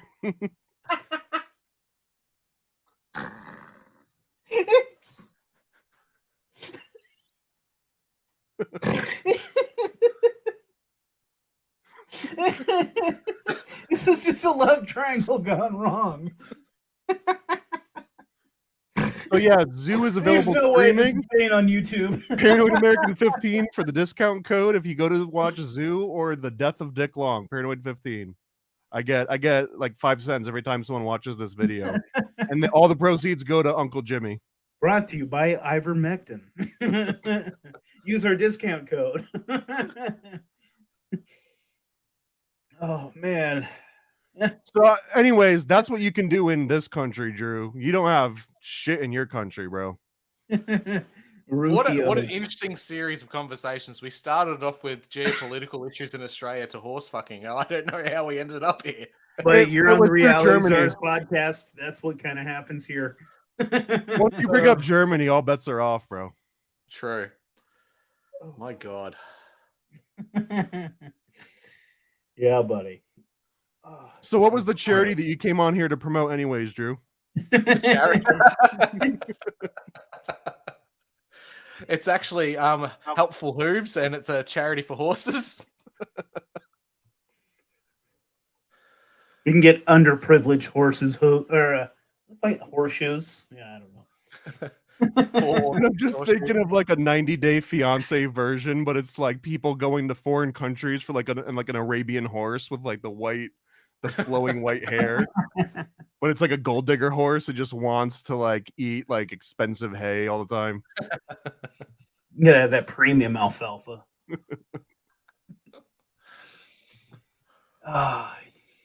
Anyways, there were legit erotic zoos. This is what Thomas. You're supposed to be looking up erotic zoos, Thomas. I mean, I've got my mind on Dick Long now. Dude, if we talk about this kind of shit on the reg, because what episode we were talking about Mr. Hand not that long ago. What's Mr. Hand?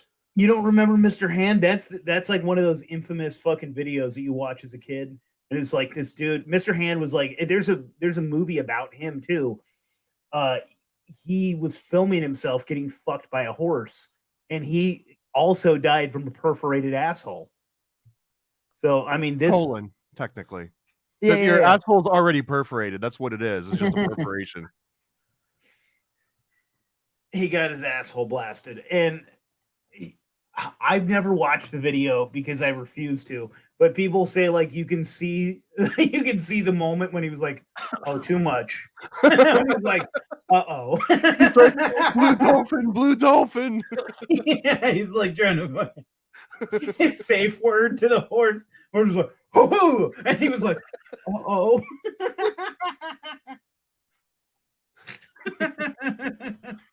No, serious question. Do you think he saw God at like that last moment? His think it was life just, like, flashed before pure his eyes. The last inch was too much. You show up at St. Peter's Gate on a horse. He's like, fucker. We just had one of you last week. There's only one way you can get a horse in here, asshole. Oh, was it Ryan? It was fucking.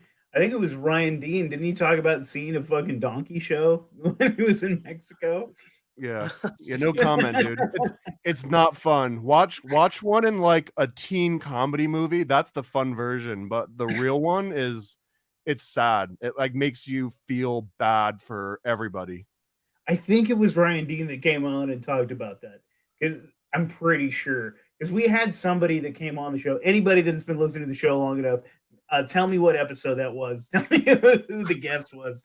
They legit like went and saw a dog. Was it? Oh, I can't even remember his name right now. But anyway, yeah, there was a legit one of our guests talked about like going to the back and watching a fucking donkey show. Whew. Maybe Jacinda Ardern was right. Maybe too much freedoms is a bad thing. Now we're talking Mexico. At least Mexicans are built different, dude. If Mr. Hand had been a Mexican, he would have been fine. He'd be on a t-shirt next to Che Guevara, right? Your pussy white assholes can't take that horse dick. I'm sorry. Takes a real man and take a horse cock. Look, our assholes been used to flaming hot. We've been fucking eating bean burritos for breakfast. Like, our assholes are just built different, dude. We're ready. You probably hurt the horse from day one. Like, when you fucking when you've been taking enough ivermectin suppositories, you're fucking built. You're ready for this. Look, do you want centaurs or not, bro? Because centaurs are badass. You'd end up with a really bad version where it's got the human's legs and then the horse top. And then they join the UN again. Dude, if you told me that fucking Jacinda Ardern was a goddamn she was what's the word I'm looking for, Thomas? What are those artificially made people? A homunculus. Oh. She was like made from a fucking horse, I believe you. She's got equine DNA for sure. Fun fact that I don't believe you can have a female homunculus. I might be right. We have to get Juan to say for sure, but homunculus translates to little man. So I don't think that you can have a girl homunculus. Like it's bros only. I don't know why this made me think of this, but like, did you ever watch that movie Indian in the Cupboard when you guys were kids? Oh, of course. Yeah. How many times did you masturbate thinking about like putting a Barbie in there and then fucking and then yank her out and be like, my dick is a stripper pole. This isn't even the third time you've brought this up. This is like a very specific fetish that you've developed over the years, dude. I think maybe you just hit puberty while like the Indian in the Cupboard was on in the background at some point. Yeah, it was perfect time. I mean, I was like, dude, what if you put a Barbie in there? Like, what's this faggot putting army soldiers in there and fucking putting some engines in there? What a fucking, like, go take a Barbie from your sister and throw it in there. I think you thought about that way too much. I mean, the average person is like, I'll put a toy gun in there. I'll put a lightsaber in. No, I'll just go straight to a Barbie. There you go. It's the first thing that came to my head. And don't act like you didn't either, unless you're gay. You homo thinking about putting a Barbie in there? Now, what would happen in the modern day situation if you put a fleshlight in there? Would that just be a hacked up piece of a body in it once you open it up, or what? Now, there was a special edition of Barbie that came with a horse. I'm just throwing that out there. Little Tijuana Barbie. All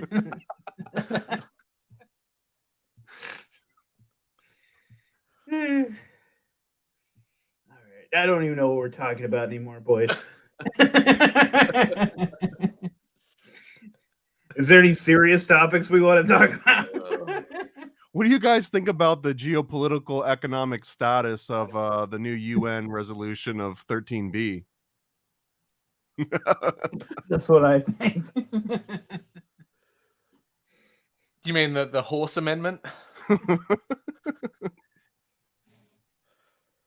Goddamn.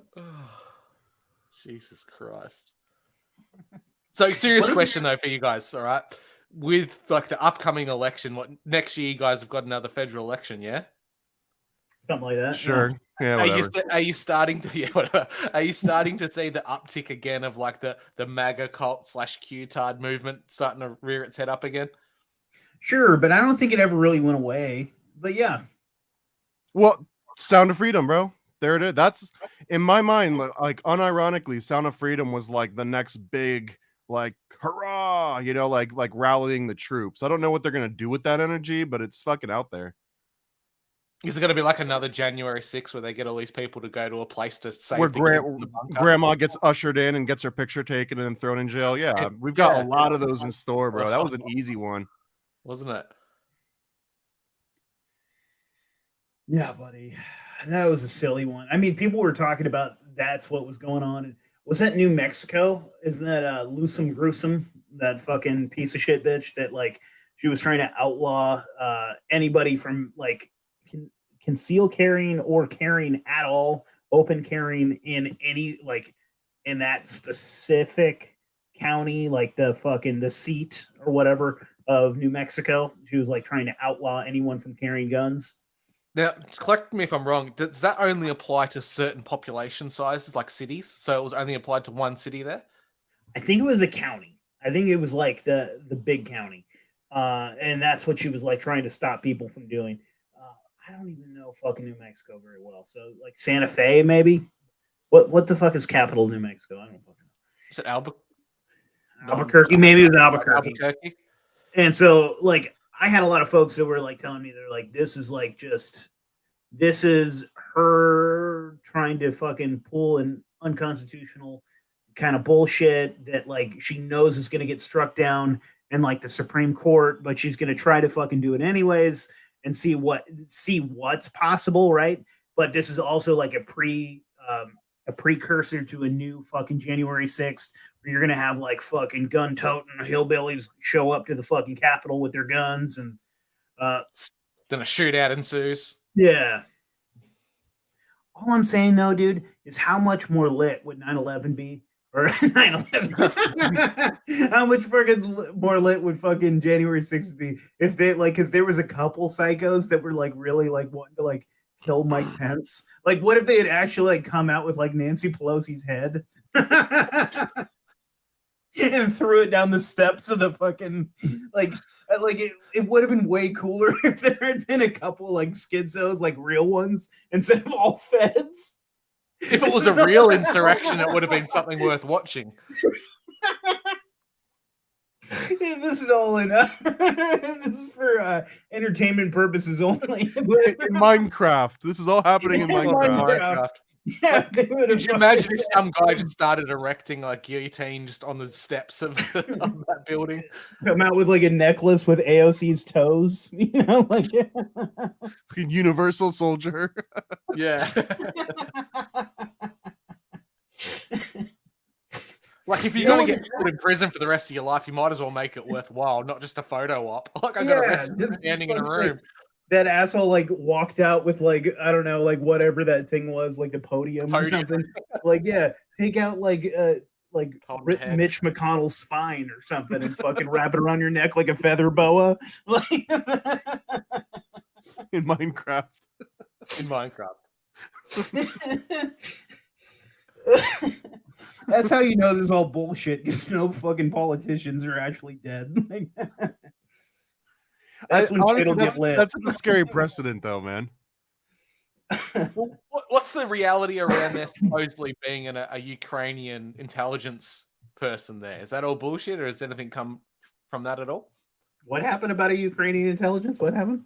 One of the guys photographed at January 6th who was interacting with people there as a Ukrainian intelligence officer. It's not surprising. I just heard something, like somebody was just posting a thing about it. Maria Maria Mbravik. You know who I'm talking about? Abramovich. Who's a spirit cooking bitch. What's his name? Zelensky wants her to be the fucking Ukrainian ambassador. That's Sure. fucking interesting. Yeah. Let's do it, dude. They're not hiding shit anymore, dude. They're just like, they're just throwing this out in the open. I think we need some fucking feather boas.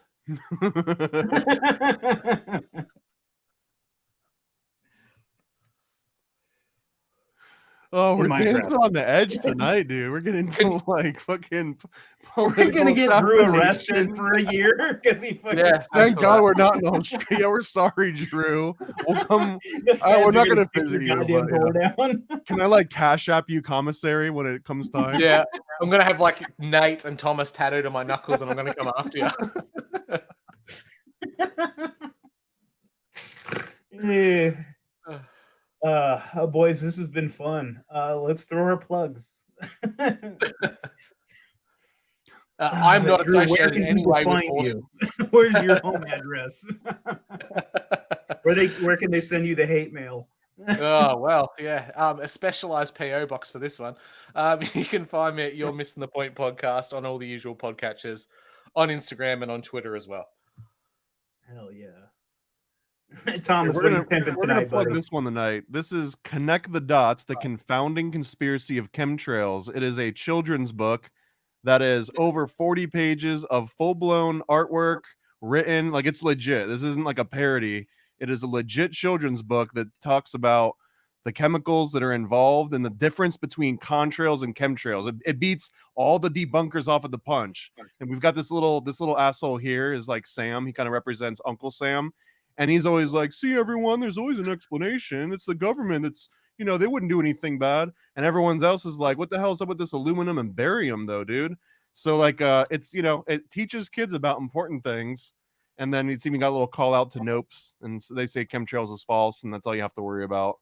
So, anyone who's listening or watching this right now, you should all go buy this and do some real boots on the ground culture blocking. Place it in your local libraries, take it to your kids' school, and just place them around. See what there's happens. no other book on the planet that I'm aware of for children that describes Morgellons disease. Like, come on, dude. Okay. Who else has a children's book that talks about chemtrails, Morgellons disease, nanobots? Come on, bro. Is this like the magic school bus, but for truther kids? Yes. It is. I mean, love it. if you notice that her name's Miss Theory, and she's even her dress changes with like what's about to happen. So see how her dress is kind of like condensed like ice particles, and then like a little bit later on she'll have like a different one, and it kind of like cool. yeah, dude, it's completely inspired. Like here's the nanobot one. There's little, fucking Bill yes, Gates in the nanobots on 'em. background. So there you go. Buy it for your That's kids. nice, Buy it for dude. the libraries. Buy it for anyone. Just dude, this would trigger someone to just have it like out in the open in like a public library. I would if anyone wants to get a copy and take a picture of this like just out in the public in like arm's reach of children in public library, I'd appreciate it. Thank you. Fuck yeah, dude. And as far as Reality Czars goes, follow us at Reality Czars. Like, watch our shit on Rockfin. Watch our shit on YouTube, I guess, and share it for as long as you can because you heard this shit tonight. It's not going to stay up. I would appreciate any Apple fucking 5-star reviews that you can because we had a couple that were like, you guys cuss too much. I can't take this guy seriously. He says the F word too many times and things like that. So, fuck you. Go get a horse cock. Go get your colon perforated, you fuck. And yeah, dude, no, Thomas is the man. Take all those fucking comic books, put them in your local little like those little libraries, those give a book, take a books. And I'll say that at the end of the year, I'm gonna start dropping some like I'm gonna call them paranoid American like propaganda packs or something where you can just buy like 50 of these guys at a fairly cheap price, so you can just go and drop it all over the place. I just need to work on getting the price down low enough that I can sell them in like huge bulk. But ideally, I want to be able to like send someone a box of 50 of these things for like pennies on the dollar, so they can just give them to everybody. Fuck yeah, dude, doing the Lord's work, Thomas. And all the listeners, we love you. We appreciate you. You guys are fucking diehard. All the people that fucking send me emails, comments, you guys are the fucking man. I'm talking to somebody right now. I think I'm gonna grab a fucking coffee with a listener right now. And I appreciate you guys. Yeah, hit us up, realityzars@gmail.com.